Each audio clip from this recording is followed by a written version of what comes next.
Chapter 3. Faith. Visualization of and belief in attainment of desire. The second step toward riches.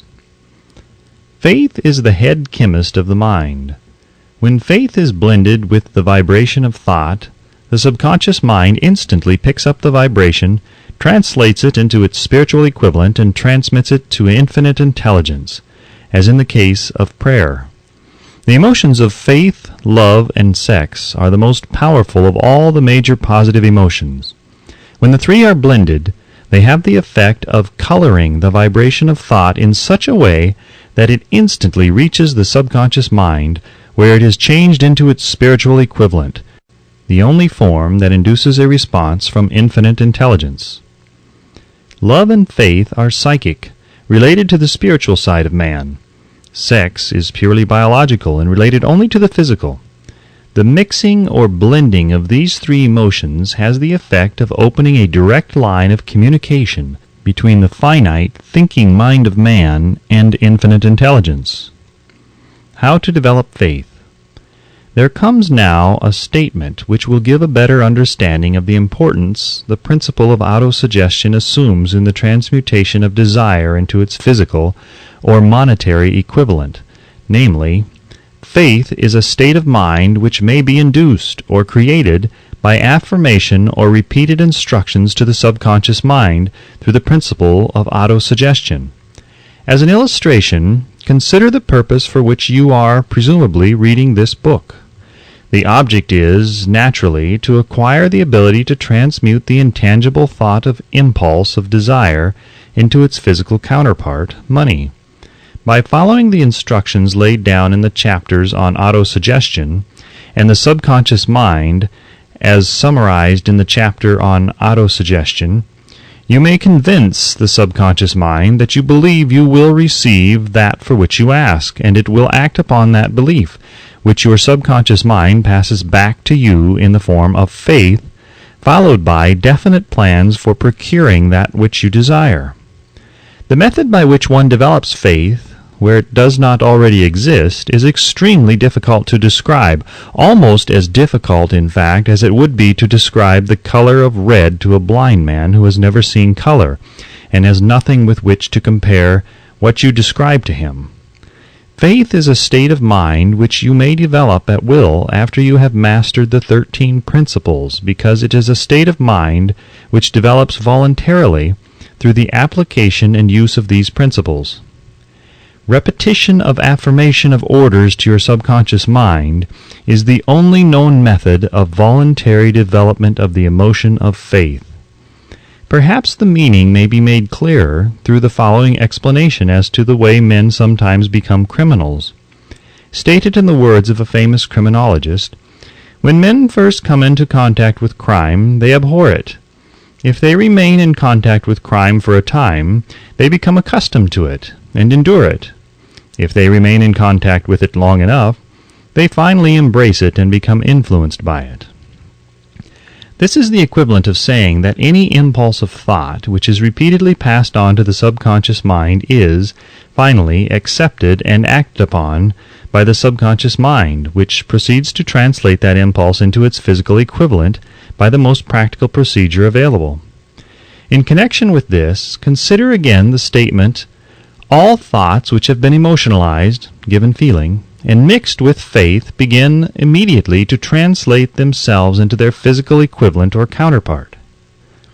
The emotions, or the feeling portion of thoughts, are the factors which give thoughts vitality, life, and action. The emotions of faith, love, and sex, when mixed with any thought impulse, give it greater action than any of these emotions can do singly. Not only thought impulses which have been mixed with faith, but those which have been mixed with any of the positive emotions or any of the negative emotions may reach and influence the subconscious mind. From this statement you will understand that the subconscious mind will translate into its physical equivalent a thought impulse of a negative or destructive nature just as readily as it will act upon the thought impulses of a positive or constructive nature. This accounts for the strange phenomenon which so many millions of people experience, referred to as misfortune or bad luck. There are millions of people who believe themselves doomed to poverty and failure because of some strange force over which they believe they have no control. They are the creators of their own misfortunes because of this negative belief, which is picked up by the subconscious mind and translated into its physical equivalent. This is an appropriate place at which to suggest again that you may benefit by passing on to your subconscious mind any desire which you wish translated into its physical or monetary equivalent in a state of expectancy or belief that the transmutation will actually take place. Your belief, or faith, is the element which determines the action of your subconscious mind. There is nothing to hinder you from deceiving your subconscious mind when giving it instructions through autosuggestion, as I deceived my son's subconscious mind. To make this deceit more realistic, conduct yourself just as you would if you were already in possession of the material thing which you are demanding, when you call upon your subconscious mind. The subconscious mind will transmute into its physical equivalent by the most direct and practical media available any order which is given to it in a state of belief or faith that the order will be carried out. Surely, enough has been stated to give a starting point from which one may, through experiment and practice, acquire the ability to mix faith with any order given to the subconscious mind. Perfection will come through practice. It cannot come by merely reading instructions. If it be true that one may become a criminal by association with crime, and this is a known fact, it is equally true that one may develop faith by voluntarily suggesting to the subconscious mind that one has faith. The mind comes, finally, to take on the nature of the influences which dominate it. Understand this truth, and you will know why it is essential for you to encourage the positive emotions as dominating forces of your mind, and discourage and eliminate negative emotions. A mind dominated by positive emotions becomes a favorable abode for the state of mind known as faith. A mind so dominated may, at will, give the subconscious mind instructions which it will accept and act upon immediately. Faith is a state of mind which may be induced by autosuggestion. All down the ages, the religionists have admonished struggling humanity to have faith in this, that, and the other dogma or creed, but they have failed to tell people how to have faith. They have not stated that faith is a state of mind and that it may be induced by self-suggestion. In language which any normal human being can understand, we will describe all that is known about the principle through which faith may be developed, where it does not already exist.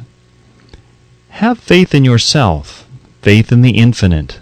Before we begin, you should be reminded again that faith is the eternal elixir which gives life power and action to the impulse of thought. The foregoing sentence is worth reading a second time, and a third, and a fourth. It is worth reading aloud. Faith is the starting point of all accumulation of riches. Faith is the basis of all miracles and all mysteries which cannot be analyzed by the rules of science. Faith is the only known antidote for failure. Faith is the element, the chemical, which, when mixed with prayer, gives one direct communication with infinite intelligence. Faith is the element which transforms the ordinary vibration of thought, created by the finite mind of man, into the spiritual equivalent. Faith is the only agency through which the cosmic force of infinite intelligence can be harnessed and used by man. Every one of the foregoing statements is capable of proof. The proof is simple and easily demonstrated. It is wrapped up in the principle of autosuggestion. Let us center our attention, therefore, upon the subject of self-suggestion, and find out what it is and what it is capable of achieving. It is a well-known fact that one comes finally to believe whatever one repeats to oneself, whether the statement be true or false. If a man repeats a lie over and over, he will eventually accept the lie as truth. Moreover, he will believe it to be the truth. Every man is what he is because of the dominating thoughts which he permits to occupy his mind. Thoughts which a man deliberately places in his own mind and encourages with sympathy, and with which he mixes any one or more of the emotions, constitute the motivating forces which direct and control his every movement, act, and deed. Comes now a very significant statement of truth. Thoughts which are mixed with any of the feelings of emotions constitute a magnetic force which attracts from the vibrations of the ether other similar or related thoughts. A thought thus magnetized with emotion may be compared to a seed which, when planted in fertile soil, germinates, grows, and multiplies itself over and over again until that which was originally one small seed becomes countless millions of seeds of the same brand. The ether is a great cosmic mass of eternal forces of vibration. It is made up of both destructive vibrations and constructive vibrations. It carries at all times vibrations of fear, poverty, disease, failure, misery, and vibrations of prosperity, health, success, and happiness, just as surely as it carries the sound of hundreds of orchestrations of music and hundreds of human voices, all of which maintain their own individuality and means of identification through the medium of radio. From the great storehouse of the ether, the human mind is constantly attracting vibrations which harmonize with that which dominates the human mind. Any thought, idea, plan, or purpose which one holds in one's mind attracts from the vibrations of the ether a host of its relatives and adds these relatives to its own force, and grows until it becomes the dominating, motivating master of the individual in whose mind it has been housed. Now let us go back to the starting point and become informed as to how the original seed of an idea, plan, or purpose may be planted in the mind. The information is easily conveyed. Any idea, plan, or purpose may be placed in the mind through repetition of thought. This is why you are asked to write out a statement of your major purpose or definite chief aim, commit it to memory, and repeat it in audible words day after day until these vibrations of sound have reached your subconscious mind. We are what we are because of the vibrations of thought which we pick up and register through the stimuli of our daily environment. Resolve to throw off the influences of any unfortunate environment and to build your own life to order. Taking inventory of mental assets and liabilities, you will discover that your greatest weakness is lack of self-confidence. This handicap can be surmounted, and timidity translated into courage through the aid of the principle of autosuggestion. The application of this principle may be made through a simple arrangement of positive thought impulses stated in writing, memorized and repeated until they become a part of the working equipment of the subconscious faculty of your mind. Self-confidence formula. First, I know that I have the ability to achieve the object of my definite purpose in life. Therefore, I demand of myself persistent, continuous action toward its attainment, and I here and now promise to render such action. Second, I realize the dominating thoughts of my mind will eventually reproduce themselves in outward physical action and gradually transform themselves into physical reality. Therefore, I will concentrate my thoughts for 30 minutes daily upon the task of thinking of the person I intend to become, thereby creating in my mind a clear mental picture of that person. Third, I know through the principle of autosuggestion any desire that I persistently hold in my mind will eventually seek expression through some practical means of attaining the object back of it. Therefore, I will devote 10 minutes daily to demanding of myself the development of self-confidence. Fourth, I have clearly written down a description of my definite chief aim in life, and I will never stop trying until I shall have developed sufficient self-confidence for its attainment. Fifth, I fully realize that no wealth or position can long endure, unless built upon truth and justice. Therefore, I will engage in no transaction which does not benefit all whom it affects. I will succeed by attracting to myself the forces I wish to use and the cooperation of other people. I will induce others to serve me because of my willingness to serve others. I will eliminate hatred, envy, jealousy, selfishness, and cynicism by developing love for all humanity, because I know that a negative attitude toward others can never bring me success. I will cause others to believe in me, because I will believe in them and in myself. I will sign my name to this formula, commit it to memory, and repeat it aloud once a day with full faith that it will gradually influence my thoughts and actions so that I will become a self-reliant and successful person. Back of this formula is a law of nature which no man has yet been able to explain. It has baffled the scientists of all ages. The psychologists have named this law autosuggestion, and let it go at that. The name by which one calls this law is of little importance. The important fact about it is it works for the glory and success of mankind, if it is used constructively. On the other hand, if it is used destructively, it will destroy just as readily. In this statement may be found a very significant truth, namely, that those who go down in defeat and end their lives in poverty, misery, and distress do so because of negative application of the principle of autosuggestion. The cause may be found in the fact that all impulses of thought have a tendency to clothe themselves in their physical equivalent. The subconscious mind, the chemical laboratory in which all thought impulses are combined and made ready for translation into physical reality, makes no distinction between constructive and destructive thought impulses. It works with the material we feed it through our thought impulses. The subconscious mind will translate into reality a thought driven by fear just as readily as it will translate into reality a thought driven by courage or faith.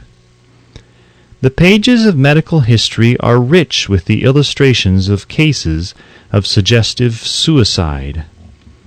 A man may commit suicide through negative suggestion just as effectively as by any other means.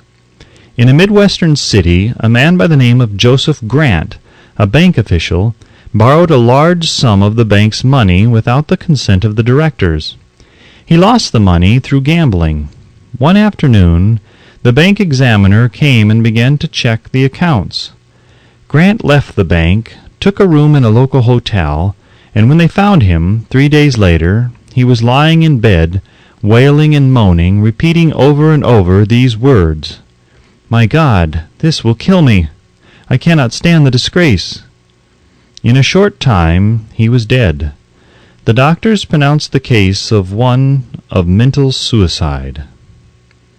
Just as electricity will turn the wheels of industry and render useful service if used constructively, or snuff out life if wrongly used, so will the law of autosuggestion lead you to peace and prosperity, or down into the valley of misery, failure, and death, according to your own degree of understanding and application of it. If you fill your mind with fear, doubt, and unbelief in your ability to connect with and use the forces of infinite intelligence, the law of autosuggestion will take this spirit of unbelief and use it as a pattern by which your subconscious mind will translate it into its physical equivalent. This statement is as true as the statement that 2 and 2 are 4. Like the wind which carries one ship east and another west, the law of autosuggestion will lift you up or pull you down, according to the way you set your sails of thought. The law of autosuggestion, through which any person may rise to altitudes of achievement which stagger the imagination, is well described in the following verse. If you think you are beaten, you are. If you think you dare not, you don't. If you like to win, but you think you can't, it's almost certain you won't. If you think you'll lose, you're lost. For out of the world we find, success begins with a fellow's will. It's all in the state of mind. If you think you are outclassed, you are.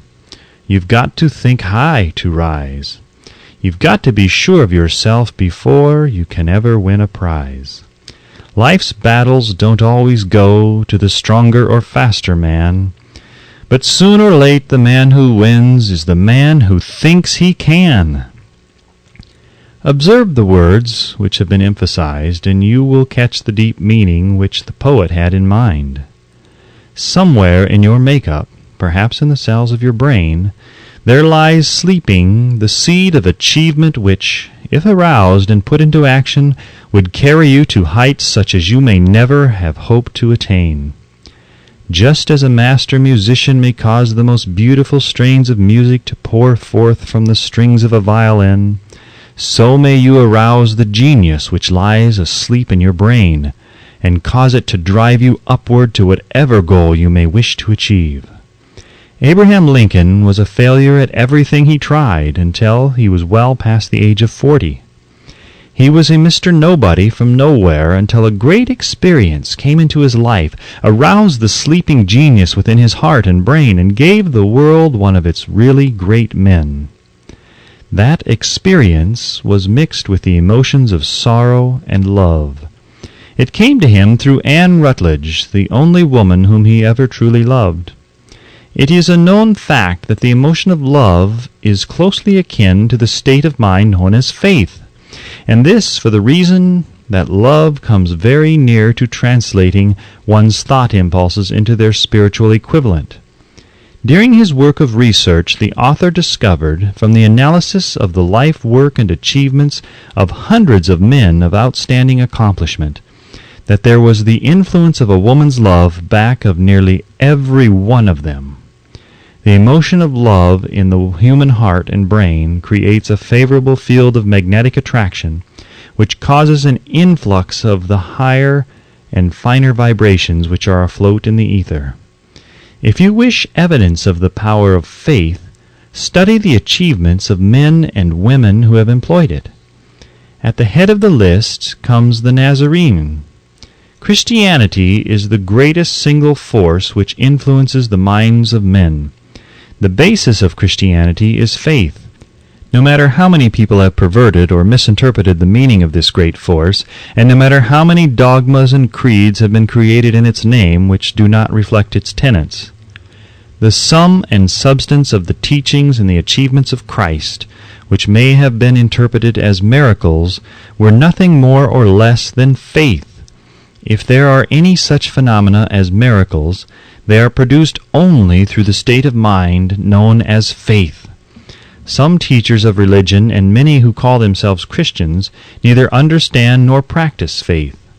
Let us consider the power of faith as it is now being demonstrated by a man who is well known to all civilization, Mahatma Gandhi of India. In this man, the world has one of the most astounding examples known to civilization of the possibilities of faith. Gandhi wields more potential power than any man living at this time, and this, despite the fact that he has none of the orthodox tools of power, such as money, battleships, soldiers, and materials of warfare. Gandhi has no money, he has no home, he does not own a suit of clothes, but he does have power. How does he come by that power? He created it out of his understanding of the principle of faith, and through his ability to transplant that faith into the minds of 200 million people. Gandhi has accomplished through the influence of faith that which the strongest military power on earth could not, and never will accomplish through soldiers and military equipment. He has accomplished the astounding feat of influencing 200 million minds to coalesce and move in unison as a single mind. What other force on earth except faith could do as much? There will come a day when employees as well as employers will discover the possibilities of faith. That day is dawning. The whole world has had ample opportunity during the recent business depression to witness what the lack of faith will do to business. Surely civilization has produced a sufficient number of intelligent human beings to make use of this great lesson which the depression has taught the world. During this depression, the world had evidence in abundance that widespread fear will paralyze the wheels of industry and business. Out of this experience will arise leaders in business and industry who will profit by the example which Gandhi has set for the world, and they will apply to business the same tactics which he has used in the building of the greatest following known in the history of the world. These leaders will come from the rank and file of the unknown men who now labor in the steel plants, the coal mines, the automobile factories, and in the small towns and cities of America. Business is due for a reform. Make no mistake about this. The methods of the past, based upon economic combinations of force and fear, will be supplanted by the better principles of faith and cooperation. Men who labor will receive more than daily wages. They will receive dividends from the business, the same as those who supply the capital for business, but first they must give more to their employers and stop this bickering and bargaining by the force at the expense of the public. They must earn the right to dividends. Moreover, and this is the most important thing of all, they will be led by leaders who will understand and apply the principles employed by Mahatma Gandhi. Only in this way may leaders get from their followers the spirit of full cooperation which constitutes power in the highest and most enduring form. This stupendous machine age in which we live and from which we are just emerging has taken the soul out of men. Its leaders have driven men as though they were pieces of cold machinery. They were forced to do so by the employees who have bargained, at the expense of all concerned, to get and not to give. The watchword of the future will be human happiness and contentment, and when this state of mind shall have been attained, the production will take care of itself more effectively than anything that has ever been accomplished where men did not and could not mix faith and individual interest with their labor. Because of the need for faith and cooperation in operating business and industry, it will be both interesting and profitable to analyze an event which provides an excellent understanding of the method by which industrialists and businessmen accumulate great fortunes by giving before they try to get. The event chosen for this illustration dates back to 1900, when the United States Steel Corporation was being formed. As you read the story, keep in mind these fundamental facts, and you will understand how ideas have been converted into huge fortunes. First, the huge United States Steel Corporation was born in the mind of Charles M. Schwab in the form of an idea he created through his imagination. Second, he mixed faith with his idea. Third, he formulated a plan for the transformation of his idea into physical and financial reality. Fourth, he put his plan into action with his famous speech at the University Club. Fifth, he applied and followed through on his plan with persistence and backed it with a firm decision until it had been fully carried out. Sixth, he prepared the way for success by a burning desire for success. If you are one of those who have often wondered how great fortunes are accumulated, this story of the creation of the United States Steel Corporation will be enlightening. If you have any doubt that men can think and grow rich, this story should dispel that doubt, because you can plainly see in the story of the United States Steel the application of a major portion of the 13 principles described in this book. This astounding description of the power of an idea was dramatically told by John Lowell in the New York World Telegram, with whose courtesy it is here reprinted. A pretty after-dinner speech for $1 billion. When, on the evening of December 12, 1900, some 80 of the nation's financial nobility gathered in the banquet hall of the University Club on Fifth Avenue to do honor to a young man from out of the West, not half a dozen of the guests realized they were to witness the most significant episode in American industrial history. J. Edward Simmons and Charles Stewart Smith, their hearts full of gratitude for the lavish hospitality bestowed upon them by Charles M. Schwab during a recent visit to Pittsburgh, had arranged the dinner to introduce the 38-year-old steel man to Eastern banking society. But they didn't expect him to stampede the convention. They warned him, in fact, that the bosoms within New York's stuffed shirts would not be responsive to oratory, and that, if he didn't want to bore the Stilhans and Harrimans and Vanderbilts, he had better limit himself to 15 or 20 minutes of polite vaporings and let it go at that. Even John Pierpont Morgan, sitting on the right hand of Schwab, as became his imperial dignity, intended to grace the banquet table with his presence only briefly. In so far as the press and public were concerned, the whole affair was of so little moment that no mention of it found its way into print the next day. So the two hosts and their distinguished guests ate their way through the usual 7 or 8 courses. There was little conversation, and what there was of it was restrained. Few of the bankers and brokers had met Schwab, whose career had flowered along the banks of the Monongahela, and none knew him well. But before the evening was over, they, and with them Money Master Morgan, were to be swept off their feet, and $1 billion baby, the United States Steel Corporation, was to be conceived. It is perhaps unfortunate, for the sake of history, that no record of Charles Schwab's speech at the dinner ever was made. He repeated some parts of it at a later date during a similar meeting of Chicago bankers, and still later, when the government brought suit to dissolve the Steel Trust, he gave his own version from the witness stand of the remarks that stimulated Morgan into a frenzy of financial activity. It is probable, however, that it was a homely speech, somewhat ungrammatical, for the niceties of language never bothered Schwab, full of epigram and threaded with wit.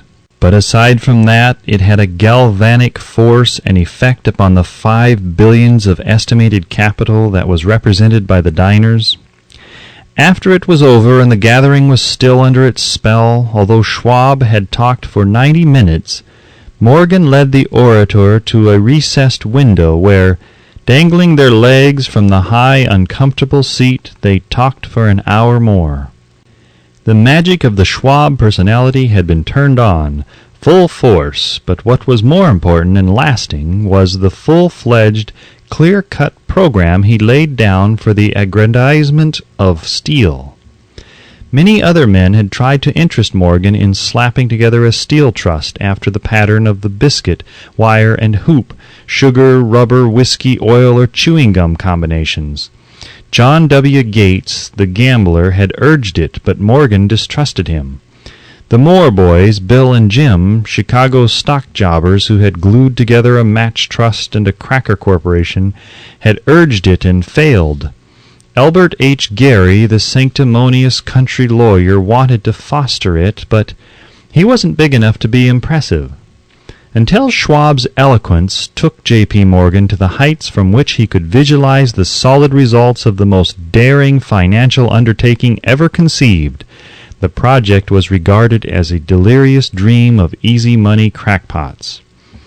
The financial magnetism that began a generation ago to attract thousands of small and sometimes inefficiently managed companies into large and competition-crushing combinations had become operative in the steel world through the devices of that jovial business pirate John W. Gates.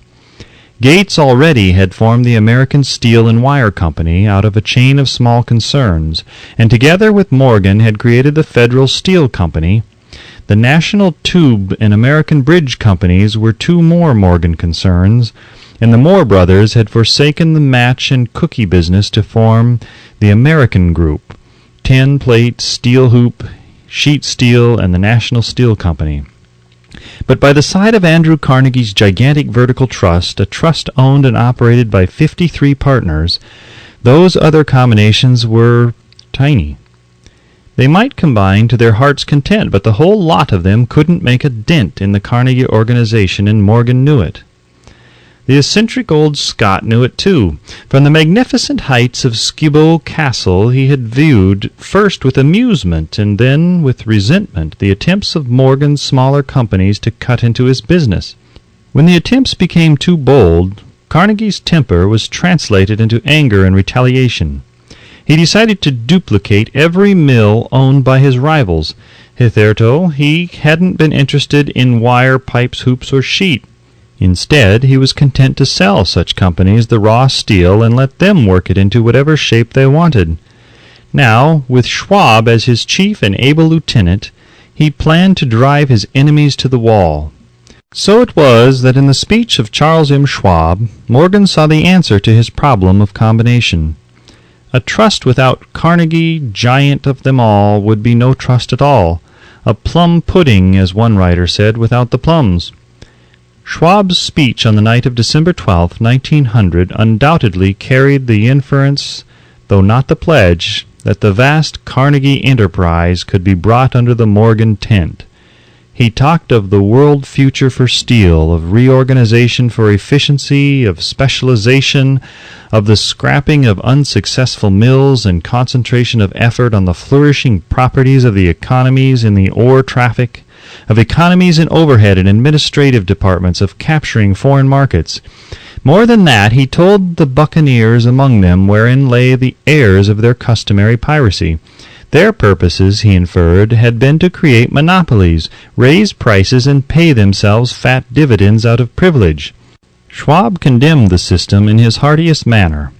The short-sightedness of such a policy, he told his hearers, lay in the fact that it restricted the market in an era when everything cried for expansion. By cheapening the cost of steel, he argued, an ever-expanding market would be created. More uses for steel would be devised, and a goodly portion of the world trade could be captured. Actually, though he did not know it, Schwab was an apostle of modern mass production. So the dinner at the University Club came to an end. Morgan went home to think about Schwab's rosy predictions. Schwab went back to Pittsburgh to run the steel business for wee Andra Carnegie, while Gary and the rest went back to their stock tickers to fiddle around in anticipation of the next move. It was not long coming. It took Morgan about 1 week to digest the feast of reason Schwab had placed before him. When he had assured himself that no financial indigestion was to result, he sent for Schwab and found that young man rather coy. Mr. Carnegie, Schwab indicated, might not like it if he found his trusted company president had been flirting with the Emperor of Wall Street, the street upon which Carnegie was resolved never to tread. Then it was suggested by John W. Gates, the go-between, that if Schwab happened to be in the Bellevue Hotel in Philadelphia, J.P. Morgan might also happen to be there. When Schwab arrived, however, Morgan was inconveniently ill at his New York home, and so, on the elder man's pressing invitation, Schwab went to New York and presented himself at the door of the financier's library. Now, certain economic historians have professed the belief that from the beginning to the end of the drama, the stage was set by Andrew Carnegie, that the dinner to Schwab, the famous speech, the Sunday night conference between Schwab and the money king, were events arranged by the canny Scot.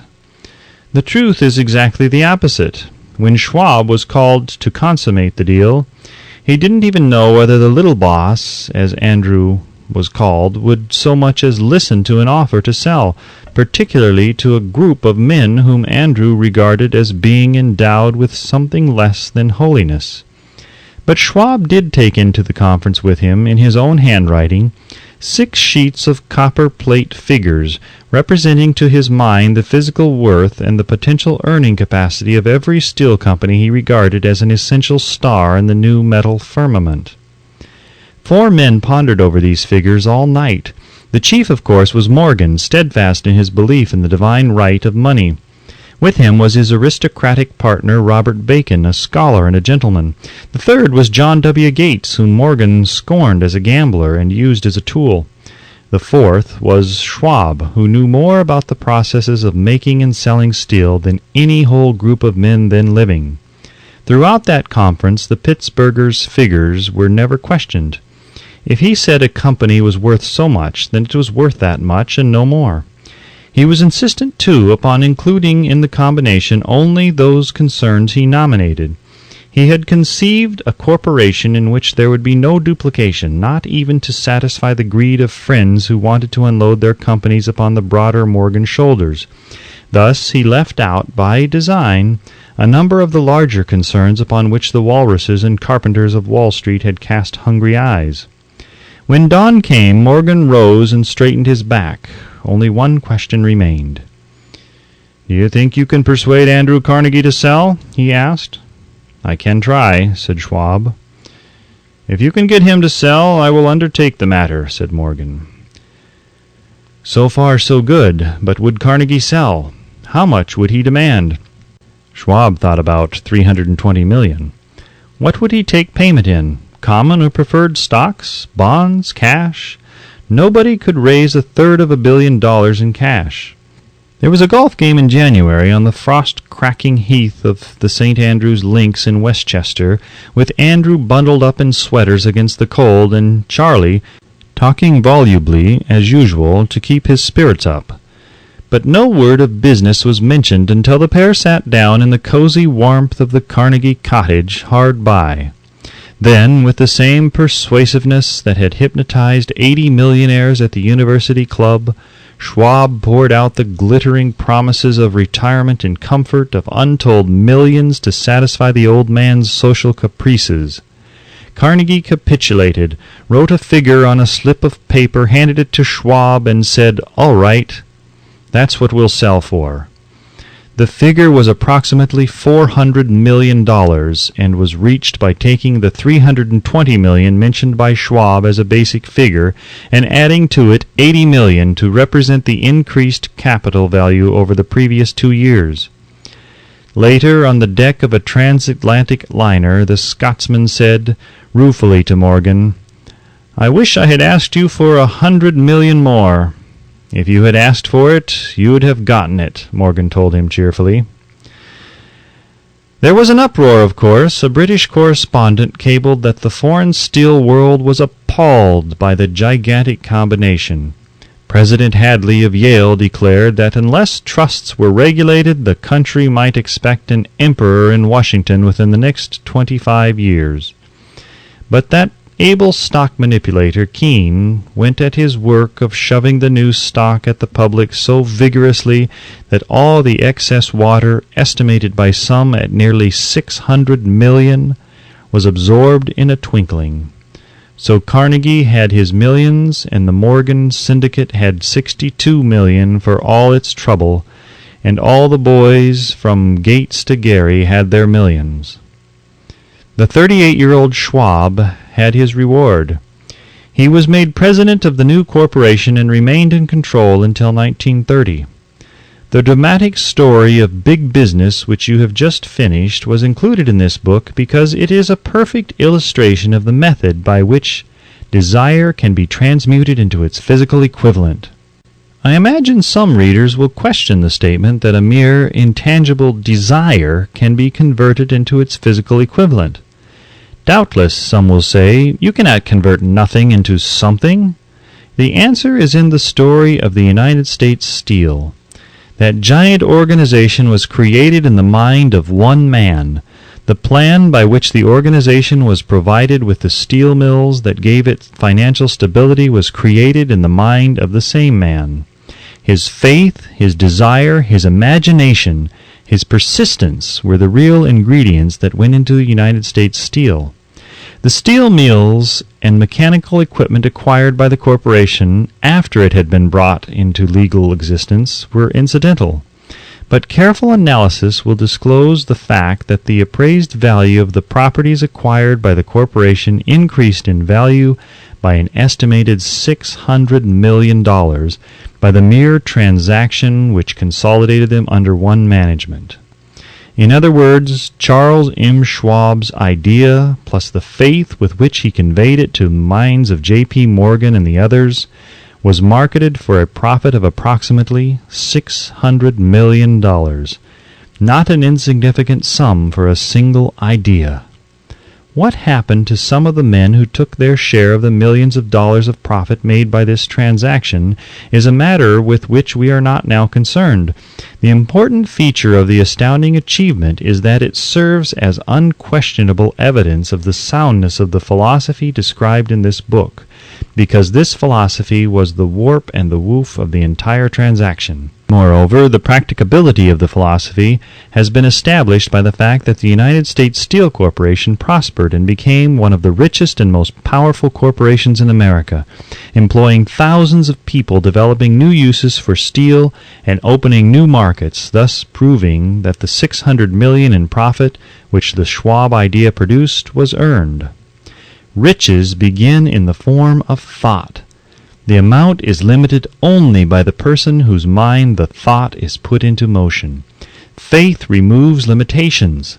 Remember this when you are ready to bargain with life for whatever it is that you ask as your price for having passed this way. Remember also that the man who created the United States Steel Corporation was practically unknown at the time. He was merely Andrew Carnegie's Man Friday, until he gave birth to his famous idea. After that, he quickly rose to a position of power, fame, and riches. There are no limitations to the mind except those we acknowledge. Both poverty and riches are the offspring of thought.